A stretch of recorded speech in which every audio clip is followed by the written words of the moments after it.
गर्मी में बंगले वाली की एसी, झोपड़ी वाली बहू की मिट्टी वाली ठंडी रसोई। सुलोचना घर के आंगन में चूल्हे के पास बैठकर खाना बना रही होती है। धूप सर पर चढ़ाई थी। हाय दैया, जल्दी से खाना बन जाए बस, बड़ी गर्मी है। आंगन में धूप इतनी चढ़ाई है कि धूप और चूल्हे का धुआं दोनों आंखों में चुभ रहा है। यहाँ सुलोचना परेशान हो रही थी, वहीं मिताली अपनी बालकनी में खड़ी सब देख रही थी। अच्छा है मेरे घर में एसी है, देखो मैं कितनी जल्दी खाना बना कर आ गई। सुलोचना, तुम्हारी तरह अगर मुझे धूप में खाना बनाना पड़े तो मेरी तो जान चली जाए।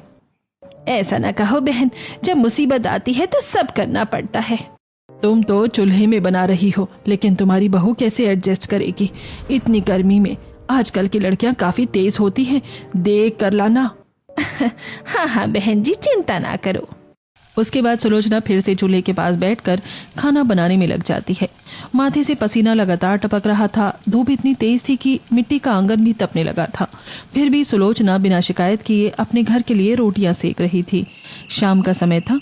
मोहल्ले की औरतें रोज की तरह बाहर नीम के पेड़ के नीचे बैठी बातें कर रही थी। कोई हाथ का पंखा झल रहा था, कोई पानी पीते हुए गर्मी को कोस रहा था। अरे बहनों, अब तो मेरे घर भी बहू आ गई है, लेकिन सच बताऊं, बहू आने के बाद काम कम नहीं बढ़ गया है। आजकल की लड़कियां बस मोबाइल चलाना जानती हैं। अरे सुषमा, तुम्हारी बहू के तो मजे हैं। इतना बड़ा घर है, फ्रिज है, कूलर है, वॉशिंग मशीन है, उसे क्या परेशानी होगी? और क्या, ऊपर से तुम्हारा बेटा भी तो उसे हाथों पर रखता होगा। अरे मजे वजे कुछ नहीं है, सारा घर का काम आज भी मुझे ही करना पड़ता है। बहू तो बस तैयार होकर घूमती रहती है। बहू अगर घर संभालने वाली ना हो ना, तो घर नरक बन जाता है। सही कह रही हो बहन, मैं तो अपनी बहू को शुरू से ही कंट्रोल में रखूंगी। हमारे घर में हर सुख सुविधा है, इतनी बड़ी रसोई है, एसी है, बड़ा बंगला है। अब अगर थोड़ा बहुत काम भी ना करे बहू तो फिर क्या ही फायदा। बिल्कुल सही बात है। आजकल की बहू को ज्यादा सर पे चढ़ाओ तो फिर वो सास को कुछ समझती ही नहीं है। सब औरतें हंसने लगती हैं। वहीं एक तरफ सुलोचना चुप बैठी सबकी बातें सुन रही थी। उसके चेहरे पर शांति थी। मैं तो बस इतना चाहती हूँ कि मेरी बहू जब आए ना, उसे कभी ये महसूस ना हो कि वो पराई है। जैसे मैंने अपनी बेटी मोहिनी को प्यार से रखा है, वैसे ही बहू को भी रखूंगी। आखिर लड़की अपना घर छोड़ कर आती है, अगर सास ही उसे परेशान करेगी तो फिर वो किससे अपनापन ढूंढेगी? अरे सुलोचना, तुम तो बहुत सीधी हो। ज्यादा प्यार दोगी ना तो बहू सर पर चढ़ जाएगी। अगर प्यार देने से कोई सर पर चढ़ता है तो चढ़ने दो बहन, लेकिन किसी लड़की की आंख में मेरे कारण आंसू ना आए, बस यही चाहती हूँ। सुलोचना की बातें सुनकर कुछ देर के लिए सब चुप हो जाती हैं, लेकिन मिताली मन ही मन सोच रही थी कि वो अपनी बहू से खूब काम करवाएगी। ऐसे ही कुछ दिन बीत जाते हैं। एक दिन मिताली अपने बड़े से एसी वाले कमरे में बैठी थी। सामने उसका बेटा श्रवण लैपटॉप पर काम कर रहा था। बेटा, अब तुम्हारी शादी की उम्र हो गई है। हम सोच रहे थे कि अब तुम्हारे लिए कोई अच्छी लड़की देख लें। अरे माँ, आपको लड़की देखने की जरूरत नहीं पड़ेगी, मुझे पहले से ही एक लड़की पसंद है। क्या मतलब? कौन लड़की? माँ, उसका नाम रितु है। हम दोनों एक दूसरे को बहुत पसंद करते हैं। मैं उसी से शादी करना चाहता हूँ। लव मैरिज का नाम सुनते ही मिताली का चेहरा उतर जाता है। उसे बिल्कुल उम्मीद नहीं थी कि उसका बेटा खुद लड़की पसंद करेगा। क्या जमाना आ गया है, अब माँ बाप की कोई जरूरत ही नहीं रही, बच्चे खुद ही सब तय कर लेते हैं। माँ, रितु बहुत अच्छी लड़की है, आपको उससे मिलकर अच्छा लगेगा। अरे मिताली, अगर बेटा खुश है तो हमें भी खुशी से शादी कर देनी चाहिए। आखिर जिंदगी उसे बितानी है। ठीक है, अगर तुमने पसंद कर ही लिया है तो शादी तो करनी ही पड़ेगी। उधर दूसरी तरफ झोपड़ी वाले घर में सुलोचना अपने बेटे नील की शादी की चिंता में लगी हुई थी। तभी गांव से उसकी बुआ का फोन आता है। प्रणाम बुआ जी, कैसी हैं आप? मैं ठीक हूँ बेटी। सुन, मैंने नील के लिए एक लड़की देखी है, बहुत सुंदर, सुशील और संस्कारी है। घर गरीब जरूर है, लेकिन लड़की हीरा है, हीरा। सच बुआ जी, फिर तो हम जल्दी गांव आएंगे। कुछ दिनों बाद सुलोचना, केशव और नील गांव जाते हैं। वहां पहली बार नील की मुलाकात कीर्ति से होती है। कीर्ति सिर झुकाए सबके सामने चाय लेकर आती है। साधारण कपड़े, चेहरे पर सादगी और आंखों में शर्म। माँ, लड़की बहुत अच्छी है। बेटी तुम पढ़ी लिखी हो? जी माँ जी, मैंने 12वीं तक पढ़ाई की है, घर के सारे काम भी कर लेती हूँ। लड़की बहुत संस्कारी लग रही है। नील भी कीर्ति को पसंद कर लेता है और घर वालों को भी उसका व्यवहार बहुत अच्छा लगता है। वहीं कीर्ति भी नील की सादगी देखकर मन ही मन खुश हो जाती है। कुछ ही दिनों में दोनों की शादी तय हो जाती है। इधर शहर में ऋतु और श्रवण की शादी बहुत धूमधाम से होती है। बड़ा बैंक्वेट हॉल, चमचमाती लाइटें, महंगे कपड़े और ढेर सारे मेहमान। ऋतु दुल्हन बनकर बेहद खूबसूरत लग रही थी। उसके मन में खुशी थी कि उसे इतना बड़ा और अमीर घर मिल रहा है। शादी के बाद ऋतु अपने ससुराल पहुंचती है। बंगले के बाहर लंबी लंबी गाड़ियां खड़ी थी। मोहल्ले की सारी औरतें दरवाजे पर खड़ी नई बहू को देख रही थी। अरे वाह, क्या किस्मत पाई है ऋतु ने, इतना बड़ा बंगला मिला है और पति भी मन पसंद का मिला है। अब तो बहू राज करेगी राज। देखना बहन, इसकी जिंदगी कितनी मजे से कटेगी। ऋतु सबकी बातें सुनकर मुस्कुराने लगती है। उसे भी लग रहा था कि उसकी जिंदगी अब बहुत आसान होने वाली है। घर के अंदर उसका धूमधाम से गृह प्रवेश होता है। फूलों से सजा घर, चमकते फर्श और ठंडी एसी की हवा देखकर ऋतु बहुत खुश हो जाती है। वाह, कितना बड़ा घर है, मुझे तो यहाँ किसी चीज की कमी नहीं होगी। अगले दिन ऋतु की पहली रसोई थी। सुबह सुबह मिताली उसे रसोई में लेकर आती है। माँ जी बताइए, क्या बनाना है? ज्यादा कुछ नहीं बेटा, बस दाल चावल, पूरी, रोटी, खीर, लड्डू और 3 तरह की सब्जियां बना लो। जी, इतना सब? अरे इसमें कौन सी बड़ी बात है, हमारे घर में तो रोज इतना ही बनता है। ऋतु ने सोचा था कि इतने बड़े घर में नौकर होंगे, लेकिन वहाँ रसोई में एक भी नौकर नहीं था। माँ जी, यहाँ खाना नौकर नहीं बनाते? नहीं, हमारे घर की बहुएं खुद खाना बनाती हैं, यही हमारे घर की परंपरा है। ऋतु चुपचाप खाना बनाने लगती है। बाहर गर्मी बहुत थी और रसोई में एसी चल रहा था। फिर भी लगातार गैस के सामने खड़े रहने से उसके चेहरे पर पसीना आने लगता है। घंटों तक ऋतु रसोई में खड़ी रहती है। कभी आटा गूंथती, कभी सब्जियां काटती, कभी पूरियां तलती। उसके हाथ दर्द करने लगते हैं। हे भगवान, इतना काम तो मैंने कभी एक साथ नहीं किया। आखिरकार कई घंटों बाद ऋतु सारा खाना बनाकर डाइनिंग टेबल पर लगाती है। उसके चेहरे पर थकान साफ दिख रही थी। अरे बहू, इतनी क्या थक गई, रसोई में एसी तो था। तभी ऋतु की शादीशुदा ननंद बीच में बोल पड़ती है। मम्मी सही कह रही हैं, हमारे यहाँ तो 5 तरह की सब्जियां और 4 तरह की रोटियां बनती हैं। आज तो तुम्हें बहुत कम काम दिया गया।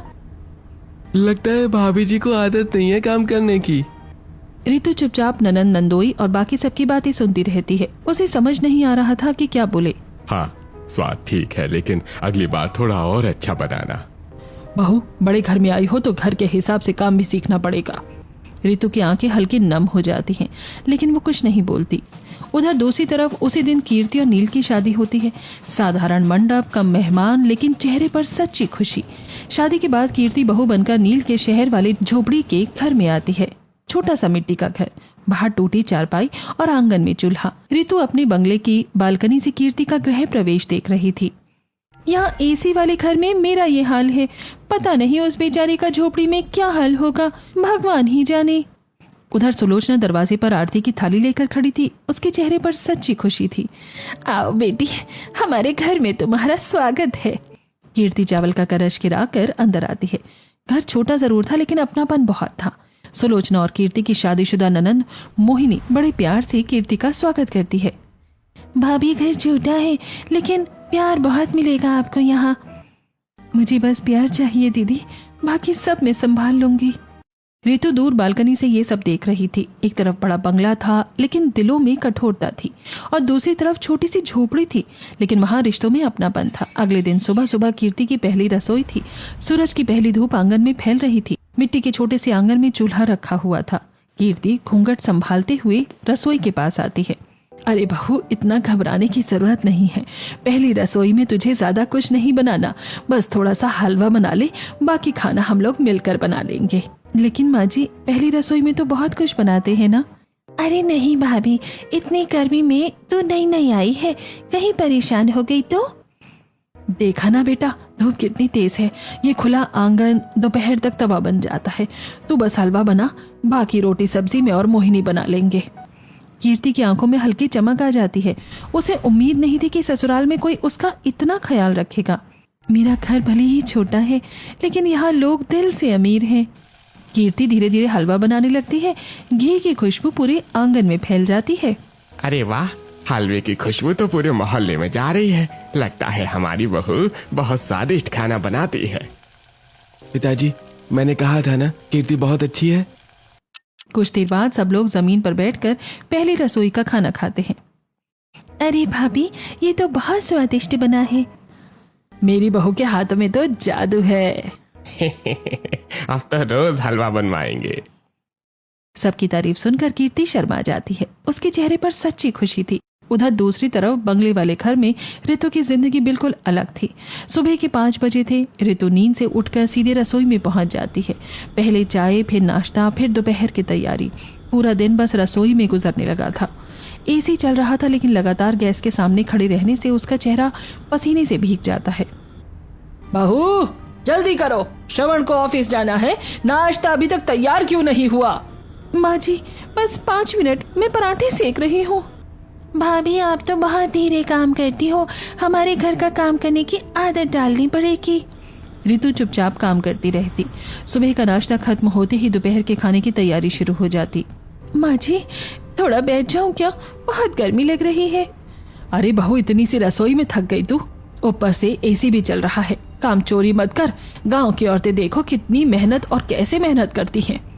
रितु चुप हो जाती है। उसकी आंखें भर आती हैं, लेकिन वो किसी को कुछ नहीं कहती। दोपहर के करीब 1 बजे थे। रितु बालकनी से बाहर देख रही थी। सामने झोपड़ी वाले घर के आंगन में कीर्ति खाना बना रही थी। तेज धूप उसके सर पर पड़ रही थी। रितु चुपचाप सामने का दृश्य देखती रही।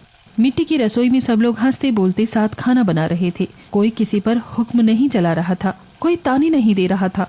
वहाँ गर्मी जरूर थी, लेकिन रिश्तों में अपनापन भी था। पहली बार रितु को एहसास हुआ कि इंसान थकता काम से नहीं, बल्कि अपनों की बेरुखी से होता है। तभी वहाँ सुलोचना आती है। अरे बहू, तू फिर दोपहर में खाना बनाने बैठ गई। किसने कहा तुझे बार बार चूल्हा जलाने को? माँ जी, मैंने सोचा नील जी के लिए ताज़ा रोटी बना दूँ। अरे पगली, इतनी गर्मी में दिन में बार बार खाना बनाएगी तो बीमार पड़ जाएगी। सुबह एक बार अच्छा सा खाना बना लिया कर, वही दोपहर और रात तक चल जाएगा। खुद को इतना मत थकाया कर। सुलोचना खुद उसके पास बैठ जाती है और साथ में रोटियां बेलने लगती है। माँ जी, रहने दीजिए ना, मैं कर लूंगी। अरे तू अकेली क्यों करेगी? घर का काम सबका होता है। ये सब देखकर रितु हैरान रह जाती है। उसे पहली बार महसूस होता है कि गरीब घर में भी कितना अपनापन हो सकता है। कुछ दिन बाद नील की शादी में आई सुलोचना की बेटी मोहिनी भी ससुराल चली जाती है। अब कीर्ति अकेले काम करती थी। सुलोचना देखती है कि खुले आंगन की गर्मी से कीर्ति बहुत परेशान हो जाती है। चूल्हे का धुआं उसकी आंखों में चला जाता था। मेरी बहू इतनी तकलीफ में खाना बनाती है, ये मुझसे नहीं देखा जाता। अगले दिन सुबह सुलोचना तालाब के किनारे जाती है और वहां से चिकनी मिट्टी लेकर आती है। माँ जी, ये सब क्या कर रही हैं आप? तेरे लिए ठंडी रसोई बनाने जा रही हूँ बहू। ऐसी रसोई जहाँ गर्मी कम लगे और धुआं बाहर निकल जाए। माँ जी, मैं भी मदद करूंगी। दोनों सास बहू मिट्टी में भूसा मिलाने लगती हैं, फिर उसमें गोबर मिलाकर गाढ़ा लेप तैयार करती हैं। अरे वाह, हमारी नई रसोई बन रही है। देखो हमारी औरतें कैसे मेहनत कर रही हैं। घर के एक कोने वाले कमरे में दोनों मिलकर मिट्टी का ठंडा लेप करती हैं। छोटे छोटे खाने बनाती हैं ताकि डिब्बे रखे जा सकें। फिर सुलोचना चिमनी जैसा रास्ता बनाती है ताकि चूल्हे का धुआं सीधे बाहर निकल जाए। माँ जी, अब यहाँ खाना बनाने में कितना अच्छा लगेगा। बस मेरी बहू को तकलीफ नहीं होनी चाहिए। कुछ ही दिनों में मिट्टी की ठंडी रसोई तैयार हो जाती है। अंदर हल्की ठंडक रहती थी। मिट्टी की खुशबू पूरे कमरे में फैलती थी। अब कीर्ति सुबह एक ही बार पूरा खाना बना लेती। दिन भर उसे बार बार गर्मी में नहीं खड़ा होना पड़ता था। माँ, आपने तो कमाल कर दिया। अब कीर्ति को कम परेशानी होगी। बहू घर की लक्ष्मी होती है, उसका ध्यान रखना जरूरी है। उधर बंगले में रितु की हालत दिन ब दिन खराब होती जा रही थी। रात के 12 बज रहे थे। पूरा घर सो चुका था। रितु थकी हुई अपने कमरे में बैठी श्रवण का इंतजार कर रही थी। रितु, खाना लगा दो। जी, अभी लाती हूँ। और सुनो, मुझे गरम गरम फूली हुई रोटियां चाहिए, ठंडी रोटी मत देना। रितु आधी नींद में फिर से रसोई में चली जाती है। रात के सन्नाटे में वो अकेली खड़ी रोटियां सेक रही थी। आंखें नींद से बंद हो रही थी, लेकिन हाथ लगातार चल रहे थे। सुबह से अब तक बस काम ही कर रही हूँ, क्या यही शादी होती है? दूसरे दिन फिर वही सुबह, वही रसोई, वही काम। एक दिन मिताली ने अपने घर में किटी पार्टी रखी। मोहल्ले की सारी औरतें बंगले में आई हुई थी। बहू जल्दी जल्दी स्नैक्स तैयार करो, चाय भी बनानी है और मिठाई भी सजानी है। माँ जी मैं अकेले कैसे करूँगी इतना सब? बड़े घर की बहू बनी हो, काम करना सीखो। रितु अकेली रसोई में भागदौड़ करती रही।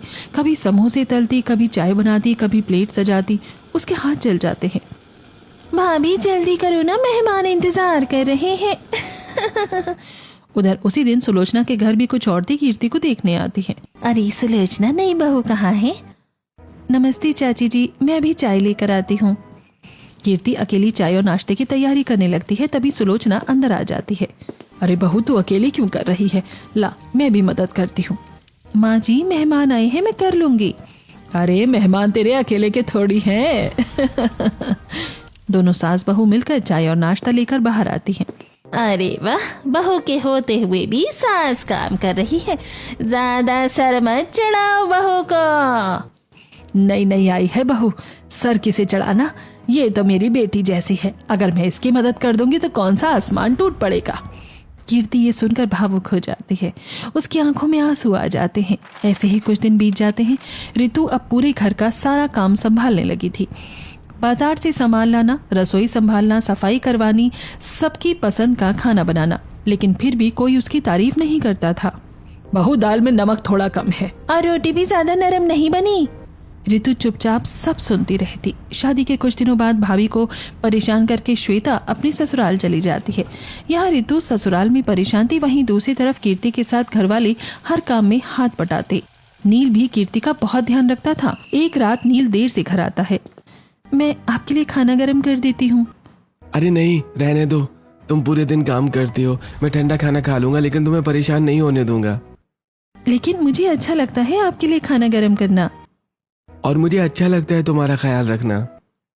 ये सब देखकर सुलोचना मुस्कुरा देती है। उधर अपने बंगले की बालकनी में खड़ी रितु ये सब देख ही रही थी। ऐसे ही दिन बीतते जा रहे थे। बाहर गर्मी दिन ब दिन बढ़ती जा रही थी और बंगले वाले घर में रितु की परेशानियां भी। सुबह से रात तक रितु बस रसोई में ही लगी रहती।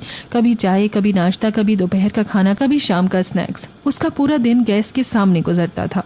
पता नहीं बहू को इतना समय क्यों लगता है।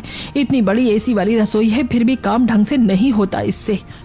माँ जी मैं कोशिश तो पूरी करती हूँ। अरे कोशिश नहीं, काम चाहिए काम। हमारे जमाने में तो हम बिना एसी के पूरा घर संभाल लेते थे। रितु चुप हो जाती है। अब उसमें जवाब देने की भी ताकत नहीं बचती है। एक दिन अचानक घर का एसी खराब हो जाता है। पूरी रसोई भट्टी जैसी गर्म हो जाती है। सुबह के 9 बजे से ही रितु पसीने में भीग जाती है। गैस की गर्मी और ऊपर से उमस, उसका चेहरा लाल हो जाता है। माँ जी बहुत गर्मी लग रही है, शायद मुझे चक्कर आ जाए। अरे एक दिन बिना एसी के काम कर लिया तो कौन सा जग लूट लिया, कोई बड़ी बात नहीं है। गांव की औरतें देखो कैसी गर्मी में चूल्हे पर खाना बनाती है। 2-3 दिन तक एसी ठीक नहीं होता। रितु की हालत खराब होने लगती है। उसके सर में दर्द रहने लगता है और हाथों में जान नहीं बचती। लेकिन घर में किसी को भी उसकी परेशानी से फर्क नहीं पड़ रहा था। वहीं कुछ ही दिनों में बड़ी ननद श्वेता फिर से अपने बच्चे पिंकी और सोनू के साथ मायके आ जाती है। मम्मी मुझे ठंडी ठंडी ड्रिंक चाहिए। भाभी जल्दी से बच्चों के लिए चॉकलेट शेक बना दो, बाहर बहुत गर्मी है। जी दीदी अभी बनाती हूँ। रितु तुरंत रसोई में चली जाती है। अभी उसने शेक बनाकर दिया ही था कि श्वेता की दूसरी फरमाइश शुरू हो जाती है। भाभी मेरे लिए भी कुछ अच्छा सा नाश्ता बना दो, सैंडविच या पास्ता बना लो। हाँ बहू जल्दी बनाओ, आखिर बेटी इतने दिनों बाद मायके आई है। अभी 4 दिन हुआ ससुराल गई और फिर से मायके में हाजिरी लगाने पहुंच गई है। रितु रसोई में चली जाती है। अब सुबह, दोपहर और शाम बस रितु काम में लगी रहती है। भाभी आज बच्चों का पिज्जा खाने का मन है। और मुझे फ्रेंच फ्राइज चाहिए। मुझे बर्गर चाहिए। ठीक है मैं बना देती हूँ। घंटों तक रितु रसोई में खड़ी रहती। उसके हाथ जल जाते, पैर दर्द करने लगते, लेकिन कोई उसकी थकान नहीं देखता। उधर दूसरी तरफ कीर्ति के घर का माहौल बिल्कुल अलग था। कुछ दिनों बाद मोहिनी अपने बेटे रितेश के साथ मायके आती है। मम्मी मुझे पूरी सब्जी खानी है। ठीक है बेटा अभी बनाते हैं। मोहिनी तुरंत रसोई में जाती है जहाँ कीर्ति सब्जी काट रही थी। भाभी आप बस आटा लगा दो, पूरी मैं तल दूंगी, बच्चे भी खा लेंगे और फिर मैं सबको खाना परोस दूंगी। अरे नहीं दीदी मैं कर लूंगी, आप आराम करो। नहीं भाभी आप सुबह से काम कर रही हो, अब थोड़ा काम मैं कर लूंगी। दोनों ननंद भाभी मिलकर हंसते बोलते खाना बनाती हैं। देखो कैसे मिलजुल कर काम कर रही हैं दोनों। घर तभी घर लगता है जब सब साथ हो। मोहिनी अपनी भाभी का खूब ध्यान रखती। कभी वो बाजार से सामान उठा लाती तो कभी खुद सब्जियां काट देती। भाभी आप सुबह ही खाना बना लिया करो, बार बार गर्मी में मत खड़ा हुआ करो। अभी नई नई शादी हुई है, थोड़ा आराम भी कर लिया करो। दीदी आप लोग इतना ध्यान रखती हो कि थकान महसूस ही नहीं होती। एक दिन कीर्ति अपने पति और ससुर के लिए खेत में खाना लेकर जाने लगती है। माँ जी मैं खेत में खाना देकर आती हूँ। अरे नहीं बहू, इतनी धूप में तू क्यों जाएगी, मैं चली जाती हूँ। लेकिन माँ जी आप थक जाएंगी। और तू क्या पत्थर की बनी है, तू भी तो थकती है ना बेटा। रहने दे, मैं और मोहिनी चले जाएंगे। कीर्ति की आंखें भर आती हैं। उसे पहली बार एहसास हो रहा था कि ससुराल भी मायके जैसा हो सकता है। उधर बंगले वाले घर में ऋतु की हालत दिन ब दिन खराब होती जा रही थी। श्वेता के आने के बाद तो उसकी परेशानियां और बढ़ गई थी। रात के 11 बजे भी ऋतु रसोई में खड़ी बर्तन धो रही होती है। भाभी बच्चों के लिए दूध भी गर्म कर देना। जी दीदी। ऋतु की आंखों में आंसू आ जाते हैं, लेकिन वो किसी के सामने कुछ नहीं कहती। एक दिन सुबह सुबह ऋतु की तबीयत बहुत ज्यादा खराब हो जाती है। सर घूमने लगता है। माँ जी मुझे थोड़ा बुखार लग रहा है। हल्का फुल्का बुखार तो सबको होता है, काम करने से कोई नहीं मरता। पहले नाश्ता बना लो। ऋतु किसी तरह काम करती है, लेकिन अंदर ही अंदर टूटने लगी थी। उसी रात ऋतु अपने कमरे में बैठकर रो रही थी। क्या हुआ अब? मैं बहुत थक गई हूँ श्रवण, सुबह से रात तक बस काम ही करती रहती हूँ। मम्मी का स्वभाव ऐसा ही है, तुम एडजस्ट करो। ये सुनकर ऋतु का दिल टूट जाता है। उसे लगा था कि कम से कम उसका पति तो उसे समझेगा। अगले दिन सुबह ऋतु चुपचाप अपना छोटा सा बैग पैक करती है। ये क्या कर रही हो बहू? माँ जी मैं 2-4 दिन के लिए मायके जा रही हूँ। हाँ हाँ जाओ। आजकल की बहुओं को जरा सा काम क्या करना पड़ जाए तुरंत मायका याद आ जाता है। ऋतु बिना कुछ बोले घर से चली जाती है। अब घर में रसोई संभालने वाला कोई नहीं था। सुबह होते ही मिताली परेशान हो जाती है। श्वेता बेटा जरा रसोई में जाकर खाना बना दे। मैं? मम्मी इतनी गर्मी में, ऊपर से एसी भी ठीक नहीं हुआ है अभी तक। तो क्या करें, बहू चली गई है। मजबूरी में श्वेता रसोई में जाती है। 10 मिनट में ही उसके चेहरे पर पसीना आ जाता है। हे भगवान, यहाँ तो खड़ा होना भी मुश्किल है। बहू रोज यही करती थी। श्वेता जल्दी जल्दी बस दाल चावल बनाकर बाहर आ जाती है। मम्मी मैं तो 2 टाइम का खाना बनाकर ही थक गई हूँ। जब खाना ही बनाना है तो अपने ससुराल जाकर बनाओ ना, यहाँ आकर भी वही सब करना पड़े तो मायके आने का क्या ही फायदा। कुछ दिन बाद श्वेता भी अपने ससुराल वापस चली जाती है।